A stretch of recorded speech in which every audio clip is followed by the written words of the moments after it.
Hi అండి. ఈరోజు నేను ఒకటి చెప్పాను కదా, లైట్ ఏమంటారు ట్రైపాడ్ స్టాండ్ ఒకటి తీసుకున్నానని.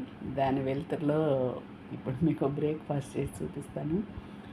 ఇవన్నీ ఏమేమి వేసాను అనేది చెప్పాలి కదా. కొద్దిగా దోసపిండి ఉంది నా దగ్గర నిన్నటిది. ఆ దోసపిండిలో సజ్జపిండి, గోధుమ పిండి, కొద్దిగా శనగపిండి బైండింగ్ కోసం వేసాను. ఇంకా కరివేపాకు, పసుపు తప్పనిసరిగా వేస్తాను. ఉల్లిపాయలు, పచ్చిమిరపకాయలు, ఫ్లాక్స్ సీడ్ పౌడర్ అంటే అవిసె గింజల పొడి కొంచెం ఉంటే అది కూడా వేసేసాను. ఇది ఒక ఎగ్ కలిపితే ఆ టేస్ట్ వస్తుంది, టెక్స్చర్ బాగుంటుంది తినడానికి. అది ఇప్పుడు కలిపి మీకు మళ్ళీ చూపిస్తాను.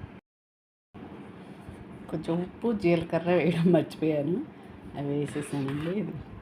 అన్నీ కలిపి ఇదంతా చెప్పి ఈ సోది సుత్తి అంటారు చూడండి, అవి లేకుండా చేయాలనేది నా ఉద్దేశం.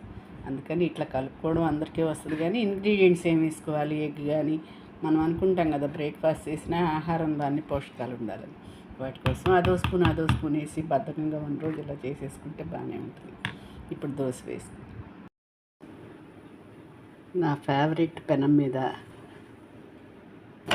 దోశ అంటారా, ఊతప్పం అంటారా వేసాను. ఇది టైం 11:30 అవుతుంది. ఇది బ్రేక్ఫాస్ట్ కాదండి, లంచ్ కూడా కాదు, బ్రంచ్. ఈ టైంలో చేసేసుకున్నాం అనుకోండి 2 రకాలుగాను ఉపయోగపడుతుంది. నిన్న దేవుడి చెట్టు దగ్గరికి వెళ్ళి వచ్చేసరికి ఆ ఎండలో తిరిగి వచ్చి వీడియో చేసేసరికి బాగా అలసిపోయినట్టు అనిపించి ఈరోజు కాస్త బద్ధకంగా రెగ్యులర్గా చేసేవన్నీ చేయలేదు. అందుకోసం అని చెప్పి ఇదిగోండి ఇలా వస్తుంది.